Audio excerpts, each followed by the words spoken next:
እንደመላችሁ ተማሪዎች በዛሬው ዕለት የምናየው የ12ኛ ክፍል የሂስትሪ ትምህርትን ዩኒት 1 ነው።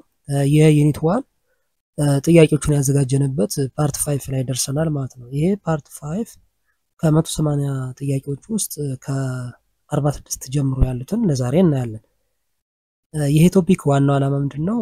አጫጭር ኖቶችን በማውጣት ቱቶሪያል ለእናንተ በማቅረብና ከዛ ደግሞ በርካታ ጥያቄዎችን በማሰራት ለኢንትራንስ ኤግዛም እንዲሁም ደግሞ ለክፍላችሁ የፈተና ዝግጅት በቂ የሆነ ዝግጅት እንድታደርጉና ኮርሱን በደንብ እንድትዘጋጁበት ለማስቻል ነው።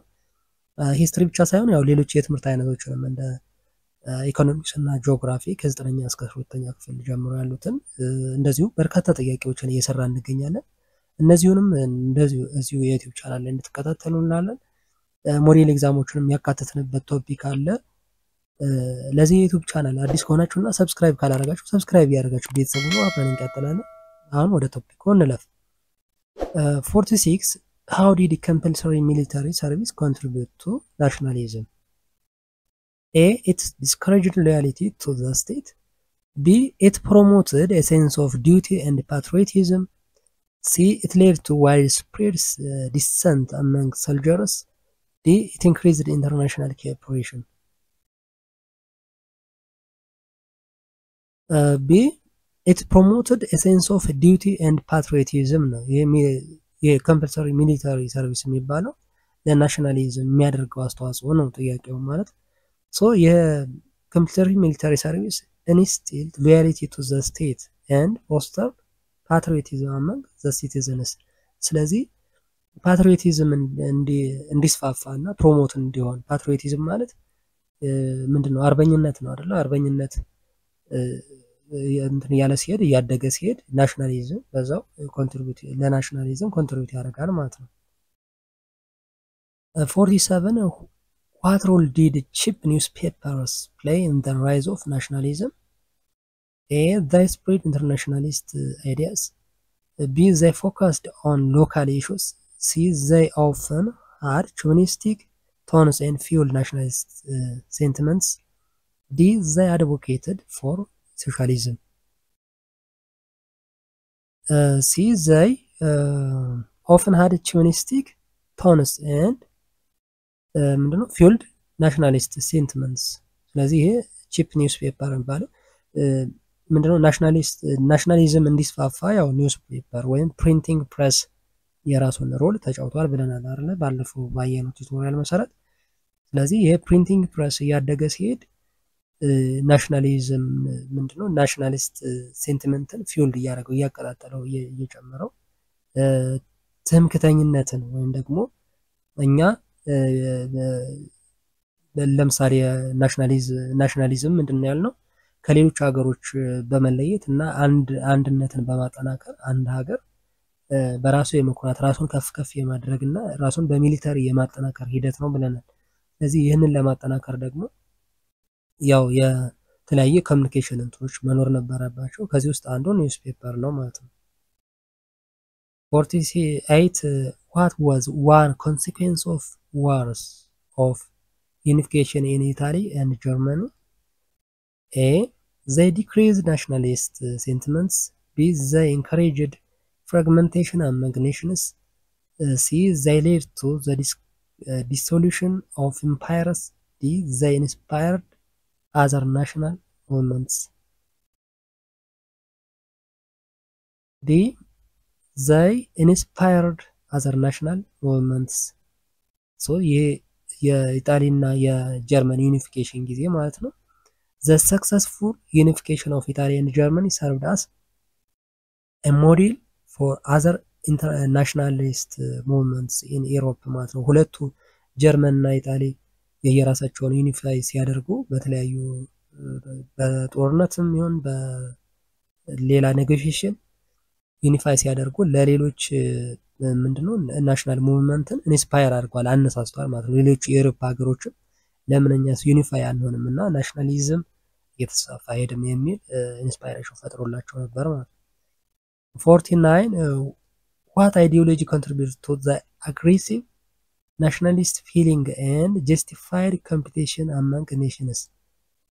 A. Liberalism. B. Social Darwinism. C. Feminism. D. Environmentalism. B. Social Darwinism. ይህ አይዲዮሎጂ ምንድነው? ሶሻል ዳርዊኒዝም ይባላል ማለት ነው። ምን ማለት ነው? አመንግ ኔሽንስ ወይም በኔሽኖች መካከል ያለውን ኮምፒቲሽን ጀስቲፋይ የሚያደርግልን ነው የናሽናሊስት አይዲያ ማለት ነው። ሶ ሶሻል ዳርዊኒዝም ፕሮሞትድ ዘ አይዲያ ዛት ኔሽንስ ዌር ኢን ስትራግል ፎር ሰርቫይቫል ይላል። ኔሽኖች ስትራግል ፎር የዳርዊኒዝም ወይም ዳርዊን ቻርልስ ዳርዊን ምንድነው ስለ ኢቮሉሽን ቲዮሪ እንትን ያለ ነው። ዳርዊን ባዮሎጂ ላይ እንዳየ ነው ማለት ነው። የዳርዊን ምንድነው ሰርቫይቫል ፎር ዘ ፊተስት ወይም ደግሞ ስትራግል ፎር ሰርቫይቫል የሚል ፕሪንሲፕል ነው ያለው። ስለዚህ ይህን ፕሪንሲፕል ወደ ኔሽን ወደ ሀገራት ሲወሰድ ኔሽን ስትራግል ሲያደርጉ ሰርቫይቭ ለማድረግ ራሳቸውን ከፍ ለማድረግ እና ከሌሎች ተጽዕኖ ለመውጣት የሚያደርጉት ስትራግል ነው የሶሻል ዳርዊኒዝም የሚለው ማለት ነው። ሶ ኢት ጀስቲፋይዝ አግሬሲቭ ናሽናሊስት ፖሊሲስ ማለት ነው። ይሄ የሶሻል ዳርዊኒዝም አይዲዮሎጂ ነው ትልቁን ኮንትሪቢዩሽን የተጫወተው ማለት ነው ለናሽናሊስት ሙቭመንት። 50 what were submerged minority nationalities in Europe advocating for? A. Increased military power. B. Language rights and equality. C. Economic cooperation with neighboring states. D. Colonial expansion. B. Language rights and equality. ስለዚህ ይሄ ማይኖሪቲ ናሽናሊስት ኢን ዩሮፕ ምንድነው የነበረው? ሰብመርጅድ ማይኖሪቲ ናሽናሊስት to have their language recognized and treated equally to dominant languages። ስለዚህ የዶሚናንት ላንጉዌጅስ አሉ። የማይኖሪቲ ናሽናሊስት እንትን ግን የሞር ላንጉዌጅ ራይትስ እና ኢኳሊቲ ላይ መሰረት ያደረገ ነው ማለት ነው። 51 in multinational states what was a common consequence of nationalist movement? A. Discontent and potential disloyalty. B. Strengthening the central government. C. Decreased political tensions. D. Promotion of socialist ideologies. A. Discontent and potential disloyalty. This is the consequence of nationalist movement ማለት ነው። 52 what was the effect of American nationalism after the Spanish-American War of 1898? A. It decreased due to anti-imperialist sentiments. B. It led to isolationist policies. C. It intensified as the US emerged as a global power. D. It became more focused on internal issues.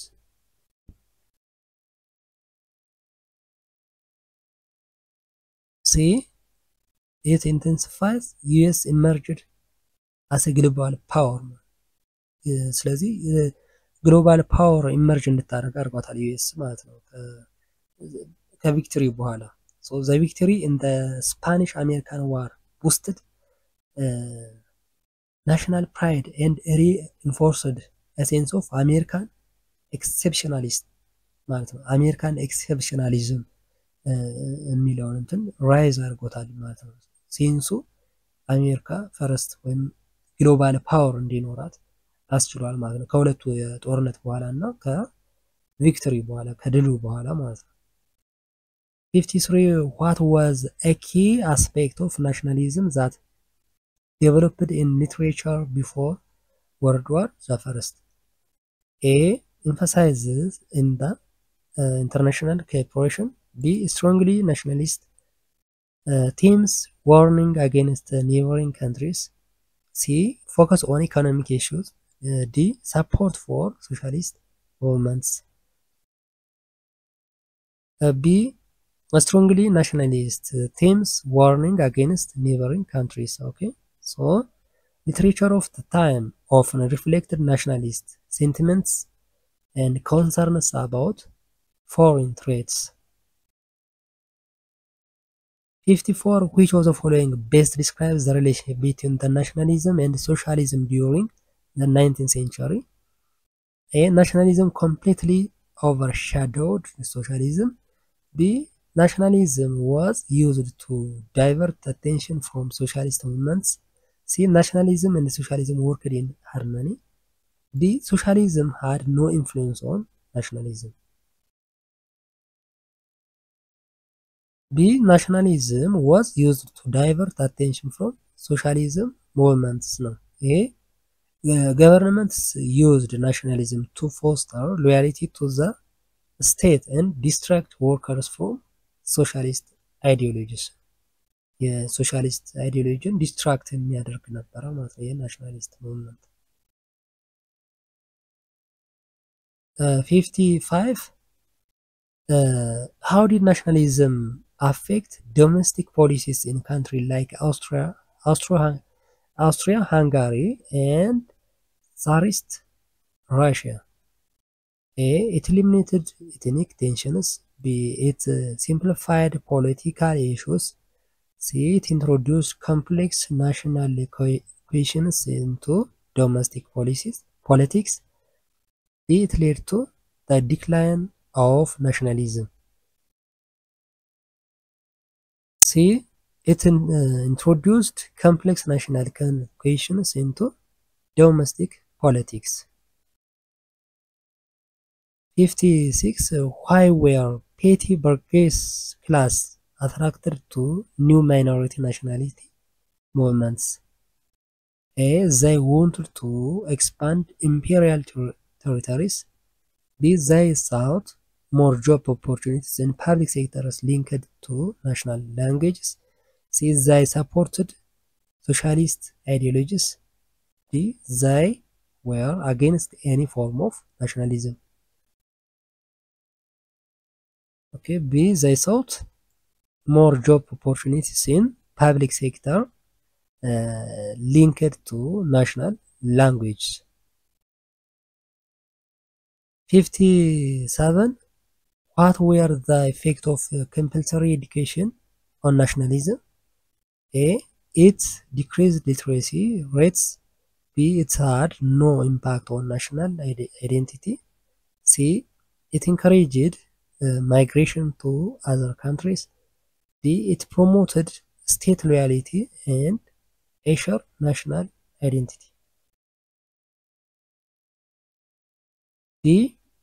It promoted state loyalty and assured national identity. This is the effect of compulsory education. Compulsory education helps instill a sense of belonging and loyalty to the national among the citizens. 58. Which factor did not contribute to the rise of nationalism in the 19th century? A. War of unification. B. Colonial expansion. C. Global economic depression. D. Influence of literature. C. ግሎባል ኢኮኖሚክ ዲፕሬሽን ይሄ ለናሽናሊዝም ሙቭመንት ኮንትሪቢዩት ያላደረገ ነው። ሌሎቹን ስናይ ግን ዋር በጣም ትልቅ ሮል ተጫውቷል። ኮሎኒያሊዝም እንዲሁም ደግሞ ሊትሬቸር መስፋፋቱ ፕሪንቲንግ ፕሬስ እየተስፋፋ መሄዱ እንደዚሁ የናሽናሊስት ሙቭመንት ራይዝ ለማድረግ አንዱ ኮንትሪቢዩሽን ነበረ ማለት ነው። ሶ while economic factors influence politics, the rise of nationalism was primarily driven by cultural, educational and military factors ነበሩ ማለት ነው የራይዝ ኦፍ ናሽናሊዝም። Okay, 59. What characterized the nationalist movements that emerged in the Ottoman Empire? A. They sought to maintain the empire's unity. B. They aimed for independence and self-determination. C. They supported imperial expansion. D. They were solely based on economic concerns. B. They aimed to independence and self-determination ማለት ነው። ኦኬ ይሄ የናሽናሊስት ሙቭመንት ዛት in the Ottoman Empire የነበረው ምንድነው? independent and self various ethnic groups in the Ottoman Empire sought to break away and establish independent states. ስለዚህ self discrimination እና independent states emerge እያደረጉ የሄዱበት ነው የኦቶማን ኤምፓየር።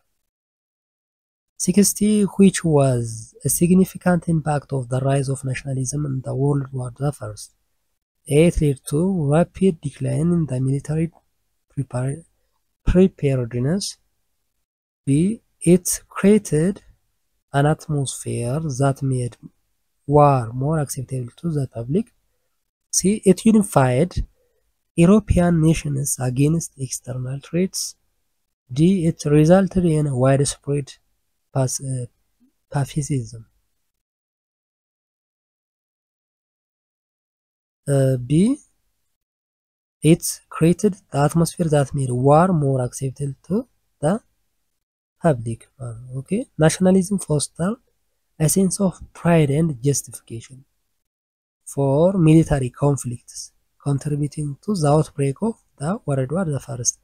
ስለዚህ የናሽናል ሙቭመንት ናሽናሊዝም ወይም the rise of nationalism ከፍ እያለ መሄዱ አንዱ ለወርልድ ዋር ፈርስት ኮንትሪቢዩት የሚያደርገው ምንድነው? ዋርን እንደ እንትን አክሴፕት ማድረግና በቃ ልክ ነው አንድ ሀገር ሀያል ሆኖ ሌላውን መውረር እና የበላይ መሆን ትክክል እንደሆነ ተደርጎ መወሰዱ አንዱ ምክንያት ነው። 61 how did nationalism influence colonial policies in Britain? A. It promoted aggressive imperialism and colonial wars. B. It encouraged peaceful coexistence with colonies. C. It led to decolonization. D. It resulted in the focus of on domestic issues only. A. It promoted aggressive imperialism and colonial war. Okay. ስለዚህ የናሽናሊዝም ኮሎኒያል ፖሊሲ ላይ ብሪቴን ኢንፍሉዌንስ ያደረገው እንዴት ነው? ኮሎኒያል ዋር እና ኢምፔሪያሊዝምን ፕሮሞት በማድረግ ነው። ስለዚህ ናሽናሊዝም ድሮው ብሪቴን ቱ ኤክስፓንድ ኢትስ ኤምፓየር ኤንድ ኢንጌጅ ኢን ኮንፍሊክትስ ቱ አሰፕት ኢትስ ዶሚናንስ ሌሎችን ዶሚኔት ለማድረግ የበላይ ሆኖ ለመያዝ እና ኢምፔሪያሊዝምን እንደዚሁም ደግሞ ኮሎኒያል ዋርን ፕሮሞት የሚያደርግ ነበር ማለት ነው ይሄ ናሽናሊዝም። 62 what was one of the consequences of nationalism on interstate relation in Europe period to the World War I? A. It led to improved diplomatic relations among nations. B. It fostered competition and hostility between nations. C. It resulted in the alliance based on mutual respect. D. It decreased the importance of military power. B. It fostered competition and hostility between nations. Okay, so nationalist sentiments often led to rivalries and tensions among European countries ማለት ነው። ስለዚህ ናሽናሊስትስ ወይም የናሽናሊዝም የምንለው ማለት ነው በዩሮፒያን ካንትሪስ መካከል ቴንሽን ፈጥሯል ወይም ደግሞ ውጥረትን ፈጥሯል ማለት ነው። ምክንያቱም አንዱ የሌላኛው የበላይ የሆነ እና በሚሊተሪ ኮምፒውት እያደረጉ ሲሄዱ በተለያዩ አገሮች መካከል ያለውን ውጥረት እያባባሰው ሄዶ ነበር ማለት ነው። 63 which of the following best explains the role of patriotic societies in the growth of nationalism? A. They promoted international cooperation. B. They instigated wars against neighboring countries. C. They worked to increase military preparedness and national pride. D. They discouraged military service. C. They worked to increase military preparedness and national pride. Okay. So, patriotic societies aim to instill a sense of national pride and support military efforts. Okay. 64 what was the significant effect of the cultural identity aspect of nationalism?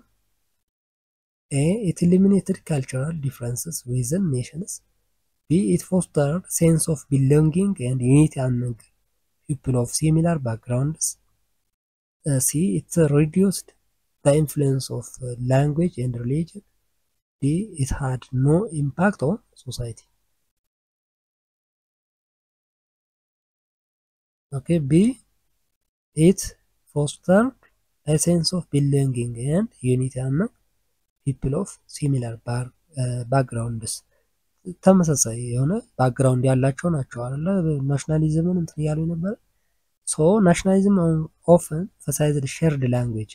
ስለዚህ ናሽናሊዝምን እንትን ሲሉ ዩኒቲ ምንድነው ዩናይት እንሆን ሲሉ ሸርድ ላንጉዌጅ ያላቸው ካልቸር እንደዚህም ሪሊጅን ያላቸው ስትሮንግ ሴንስ ኦፍ አይዴንቲቲ እንዲፈጥሩ አድርጓቸዋል ማለት ነው። 65 How did language disputes influence nationalism in Europe? A. It were insignificant and had little impact. B. It united all ethnic groups against foreign oppression. C. They led to conflict between dominant and minority languages. D. They encouraged the adoption of single language. C. They led to conflict between dominant and minority languages ነው። ላንጉዌጅ አንዱ የናሽናሊዝም እንዲስፋፋ አንዱ ፋክተር ነው አይደል? ካልቸር ብለናል፣ ናሽናሊዝም እና አይዴንቲቲ። ሶ አንዱ አይዴንቲቲ ላንጉዌጅ ነበረ እና በማይነር እና በዶሚናንት ላንጉዌጅ መካከል ኮንፍሊክት ተፈጥሮ ነበር። ላንጉዌጅስ ቢካም ሴንትራል ኢሹ ኢን ናሽናሊዝም ሙቭመንትስ። ስለዚህ ዋናው እንትኑ ላንጉዌጅ ነው የመጀመሪያው ማለት ነው። ናሽናሊስት ሙቭመንትስ often resulting in tension and demand for language rights ማለት ነው። ስለዚህ ብዙ ቋንቋዎች ወይም ላንጉዌጅ ቢኖሩ የትኛው ፈርስት ይሆን እና በየትኛው ዩናይት እናድርግ የሚለው አንዱ ትልቁ ኢሹ ነበረ ማለት ነው። 66 What characterized the nationalism in USA during the 19th century? A. It was driven by the idea American exceptionalism. B. It focused on internal social issues. C. It was primarily anti-imperialist. D. It was largely political. Okay, A. It was driven by the idea of American exceptionalism. ስለዚህ American exceptionalism emphasized that the belief that US had unique role in the world የሚል ነበረ ማለት ነው and was superior to other nations የሌላው nations superior እንድትሆን ያስቻላት ማለት ነው ይሄ ናሽናሊዝም። 67 What does the term pseudo science refers to in the context of nationalism? A. Scientific studies that debunk nationalism. B. Non-scientific theories that justify the aggression, nationalism, and warfare. C. The use of scientific research to promote peace. D. Reliable scientific methods for understanding national identity. B. Non-scientific theories that justified aggressive nationalism and warfare ማለት ነው። non-scientific ነው። ሴዶ ሳይንስ ሲባል ይሄ ፎልስ ሳይንስ እንደማለት ነው። ስለዚህ ነን ሳይንቲፊክ ቲዮሪ መሰረት ያደረገ ነው about the nationalism. 68 What was the primary goal of Italian unification? A. To establish a monarchy. B. To gain independence from France. C. To create socialist state. D. To unite the separate states of the Italian peninsula. D. To unite the separate state of the Italian peninsula ነው ዋናው የኢጣሊያን ዩኒፊኬሽን ዓላማው ምንድነው? ጎሉ ተበታትና የነበረች ጣሊያንን አንድ ማድረግ ነው። 69 Which event is generally considered the beginning of the Italian unification? A. The Battle of Magenta. B. The Congress of Vienna. C. The establishment of Kingdom of Italy. D. The fall of the Papal States. B. The Congress of Vienna. The Vienna Congress in 1850 set the stage for Italian unification by restoring pre-Napoleonic borders. የድሮውን የናፖሊቲክ ቦርደርስ እና ስታብሊሽ የአውስትሪያን ኢንፍሉዌንስ ማለት ነው። 70 who was the prime minister of Piedmont who played a crucial role in the unification process? A. Giuseppe Garibaldi. B. Victor Emmanuel II. C. Camillo Cavour. D. Napoleon III. C. Camillo Cavour ነው። ይህ Camillo Cavour is the prime minister of Piedmont ነው። Instrument in the orchestrating the unification effort through diplomatic means and military actions. ሁለቱም በሚሊተሪም በዲፕሎማቲክም ኢጣሊያን ዩኒፋይ ለማድረግ እንትን ያሉት ነው። ይሄ ፕራይም ሚኒስተር ካሚሎ ካቮር። 71 what was the status of Lombardy and Venetia before unification? A. They were independent republics. B. They were part of Kingdom of Naples. C. They were under French control. D. They were part of the Austrian Empire. D. They were the part of the Austrian Empire. ሁለቱ ሎምባርዲ እና ቬኔሺያ የሚባሉ የኢጣሊያን እንትኖች የሁለቱ አካላት were two rich provinces. እነዚህ ሁለቱ they were two rich provinces that were controlled by Austria ማለት ነው። Okay, making them significant targets for unification. 72 which Italian state was the only one independent of Austrian control before unification? A. Papal States. B. Kingdom of Naples. C. Kingdom of Piedmont. D. Kingdom of Sicily. C. Kingdom of Piedmont ነው። ይሄ በጣም ፓወርፉል የሆነች ስቴት ነበረች እና ኢንዲፔንደንት ስቴት የነበረች ነች ከኢጣሊያን ዩኒፊኬሽን በፊት። So Piedmont was the only Italian state that had a constitution, a parliament and civil rights independent from the Austrian influence ማለት ነው። ከኦስትሪያን ኢንፍሉዌንስ ነፃ የሆነ ኢንዲፔንደንት የሆነች እና የራሷን አስተዳደር የነበራት ነች። 73 which war provided an opportunity for Italy to gain Venetia? A. The Crimean War. B. The Austro-Prussian War. C. The Franco-Prussian War. D. The Napoleonic War. B. Austro-Prussian War ነው። የቬኔሺያን ለማግኘት የሁለት ኦስትሮ-ፕሩሺያን ዋር በዚህ ጦርነት ጊዜ ነው ቬኔሺያ ወደ ኢጣሊ ዩኒፋይ የሆነችው ማለት ነው። 74 who led the military campaign that resulted in the unification of the Kingdom of Two Sicilies? A. Camillo Cavour. B. Victor Emmanuel II. C. Giuseppe Garibaldi. D. Napoleon III. C. Giuseppe Garibaldi. The Garibaldi led the campaign to unify southern region of the Italy, particularly Sicily እና Kingdom of Naples የሚባሉ ሁለት ቱ ሲሲሊስ የሚባሉትን ዩኒፋይ እንዲሆኑ ያደረገ ነው። የሳውዘርን ካምፔኑን ያካሄደው ማለት ነው። ይሄ ጋሪባልዲ። 75 what was the significance of battles of Magenta and Solferino in the 1859? A. They established Kingdom of Two Sicilies. B. They resulted in the defeat of the Italian forces. C. They were victories that led to Austrian withdrawal from Lombardy. D. They marked the end of the Papal States. Okay, C. They were victories that led to Austrian withdrawal from Lombardy. So these battles were significant victories for the combined French and Piedmont force against Austria ማለት ነው። against Austria የነበረው ባትል ነው ይሄ ማለት ነው። 76 what role did Napoleon III play in the Italian unification? A. It opposed unification efforts. B. He supported Italian unification through military intervention.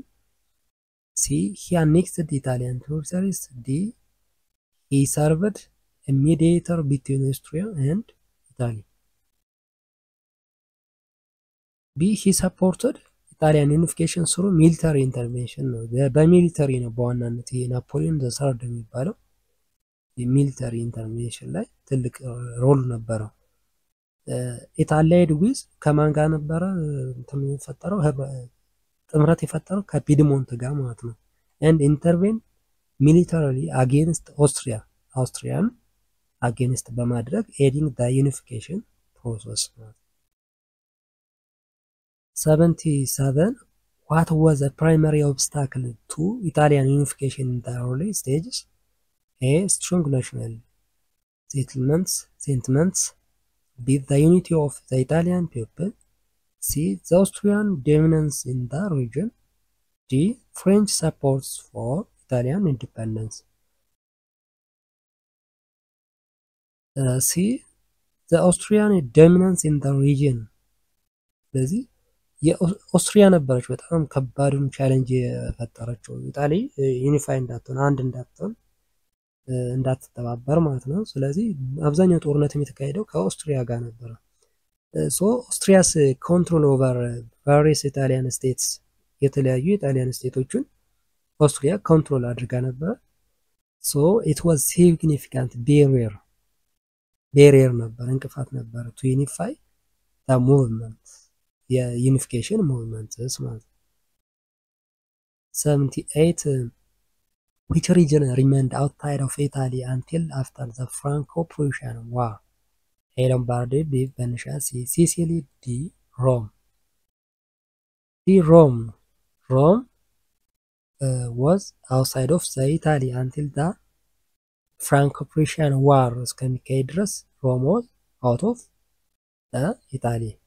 So Rome was only incorporated into Italy in 1870 after the Franco troops when the French troops withdrew during the Franco-Prussian War. The Franco-Prussian War ከተካሄደ በኋላ የፍሬንች ምንድነው soldiers withdrew from the area ማለት ነው and then the Rome was ተጠቃለለች ማለት ነው ዩኒፋይድ ሆነች ከዛ በኋላ 78 what did the kingdom of two Sicilies comprise? A. Northern Italy. B. Southern Italy and Sicily. C. The Papal States. D. The region of the Lombardy. B. Southern Italy and Sicily. Okay. two Sicily የሚባሉት ራይዝ ያደረጉት ሁለቱ ኪንግደሞች ከሳውዘርን ኢታሊ እና ከሲሲሊ ነው ማለት ነው። ስለዚህ the kingdom of two Sicilies included the southern part of the Italian peninsula and the island of Sicily. ስለዚህ island of Sicily እና የሳውዘርን peninsula of Italy ነበሩ ሁለቱ ከሁለቱ እነዚህ ሁለት ኪንግደሞች ራይዝ አደረጉ። 80 what was the outcome of the Battle of Solferino? It was a decisive defeat for the Italians. B. It marked the end of the Italian unification process. C. It resulted in the annexation of Rome by France. D. It led to the establishment of the Red Cross. D. It led to the establishment of the Red Cross. ይህ ሶልፈሪኖ የሚባለው ጦርነት ከፍተኛ የሆነ ጉዳት የደረሰባቸውን ወታደሮች በማገዝ ሕክምና እንዲያገኙ የማድረግ እንቅስቃሴ ሲጀመር በዛው ነው የሬድ ክሮስ አሶሲዬሽን የተፈጠረው ማለት ነው። ሶ ዘ ባትልስ ሁማኒታሪያን ክራይሲስ ሌድ ቱ ዘ ፋውንዲንግ ኦፍ ዘ ኢንተርናሽናል ሬድ ክሮስ የሚባለው ባይ ሄንሪ ዱናንት ማለት በሄንሪ ዱናንት አማካኝነት የሬድ ክሮስ አሶሲዬሽኑ ተመስርተዋል ማለት ነው። 81 what was the primary reason for the Garibaldi success in the south? A. Superior military technology. B. His charisma and leadership skills. C. Strong support from France. D. A well-trained army. B. His charisma and leadership skill. ስለዚህ ይሄ ጋሪባልዲስ ሰክሰስ የሆነው ኢን ዘ ሳውዝ በምክንያት ነው ኢትስ ኳሊቲ ኦፍ ሊደርሺፕ ማለት ነው። ኦኬ ሶ ጋሪባልዲስ ፐርሰናል ኳሊቲስ ኤንድ አቢሊቲ ቱ ኢንስፓየር ዘ ማስስ ዌር ክሩሻል ቱ ሂዝ ሰክሰስ ኢን ሞቢላይዚንግ ሰፖርት ፎር ዘ ዩኒፊኬሽን ሰፖርት እንዲያደርጉና ሰክሰስፉል እንዲሆን የእሱ ኳሊቲ ኦፍ ሊደርሺፕ ትልቅ ሮል ነበረው ማለት ነው። 82 what was the political climate in the Italy like before unification? A. Strong unity and cooperation among states. B. Deep political division and foreign dominance. C. Complete independence from foreign powers. D. A stable constitutional government. B. Deep political division and foreign dominance. So Italy was fragmented into multiple states. በጣም የተበታተነች ነበረች ማለት ነው ኢታሊ many under foreign influence አብዛኞቹ በውጭ ተጽዕኖ ስር ነበሩ ፓርቲኩላርሊ በኦስትሪያ ማለት ነው። 83 what event led to the proclamation of the Kingdom of Italy? A. The fall of the Papal States. B. The successful invasion of the Sicily. C. The Assembly of the Deputies at Turin. D. The Franco-Prussian War. C. The Assembly of the Deputies at Turin. Okay, on February 18, 1861 ማለት ነው። The Assembly of the Deputies recognized that Victor Emmanuel II as the Kingdom of Italy ማለት ነው። 1861 ላይ የቪክቶር ኢማኑኤል ዘሰከንድ የኪንግደም ኦፍ ኢታሊ ምንድነው ኪንግ ሆነ ማለት ነው። 84 what strategy did Cavour employ to prepare Piedmont for leadership and unification? A. Military conquest. B. Diplomacy and alliance. C. Popular revolts. D. Economic reforms. B. ዲፕሎማሲ ኤንድ አላያንስ በሁለቱ ያው ኢጣሊ ምንድነው ዩኒፋይ ስትሆን በሚሊተሪም በዲፕሎማሲም ነበር። ነገር ግን ይህ ካቮር ማለት ነው ፒድሞንትን እያዘጋጀ የነበረው በምንድነው ለዲፕሎማሲ እና በአላያንስ ነው በህብረት ነው። ሶ ካቮር ፎከስድ ኦን ፎርሚንግ አላያንስ particularly with the France ማለት ነው to strengthen Piedmont's position. 85 what territory did Italy again gain as a result of 1866 war with Austria? A. Venetia. B. Lombardy. C. Sicily. D. Rome. A. Venetian ነው ያገኘች ኢጣሊ ማለት ነው after the war of the Italy Austria ማለት ነው። So the war against Austria also poorly executed by the Italy resulted in the cession of Venetia to Italy due to Prussian victory ማለት ነው። ስለዚህ ከፕሩሺያ ጋር ከኦስትሪያ ጋር በነበረው ጦርነት ወቅት ማለት ነው 86 which regions revolted against their rulers in the 1859 supporting the unification with Piedmont? The Kingdom of Nepal. B. The Papal States and States of Parma, Modena and Toscany. C. The Kingdom of the Two Sicilies. D. Lombardy and Venetia. B. The Papal States and States of Parma, Modena and Turkey. Okay.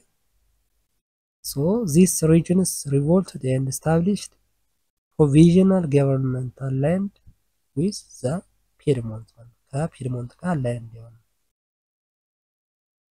87 What was one consequence of the Crimean War on the Italian unification?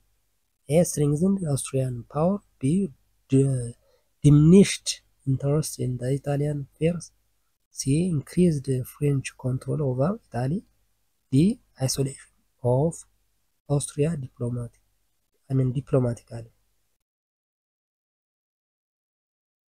D. Isolation of Austria diplomatically. Okay. So the Crimean War weakened the Austria's influence. ስለዚህ የክሪሚያን ዋር የሚባለው ኦስትሪያን አዳክሞታል ማለት ነው። በተጽዕኖ ፈጣሪነቷን አዳክሞታል። then allowed Italy to seek alliance more effectively. 88 What was the primary concern of the Papal States during the unification process? A. Maintaining their territorial integrity. B. Expanding their influence in Italy. C. Supporting Austrian rule. D. Establishing a constitutional government. A. Maintain their territorial integrity. So the Papal States were focused on the preserving their lands and power amidst rising nationalism. 89 What was the impact of Napoleon III's unilateral peace treaty with Austria? A. It resulted in the full unification of Italy. B. It ceded Lombardy to Piedmont but kept Venetia under Austrian control. C. It weakened French influence in Italy. D. It caused revolt in the Papal States. B. It ceded Lombardy to Piedmont but kept Venetia under Austrian control. ማለት ቬኔሺያ በአውስትሪያ ኮንትሮል እንድትሆን እና እንድትቆይ ያደረገ ማለት ነው። ይሄ so this treaty allowed Piedmont to gain Lombardy. ስለዚህ ፒድሞንት ሎምባርዲን እንድታገኝ ያደረገ but did not resolve the status of the Venetia. Venetia remains under the Austrian control. Okay, 90. How did unification movement treat the issue of the Papal States? A. It completely eliminated them.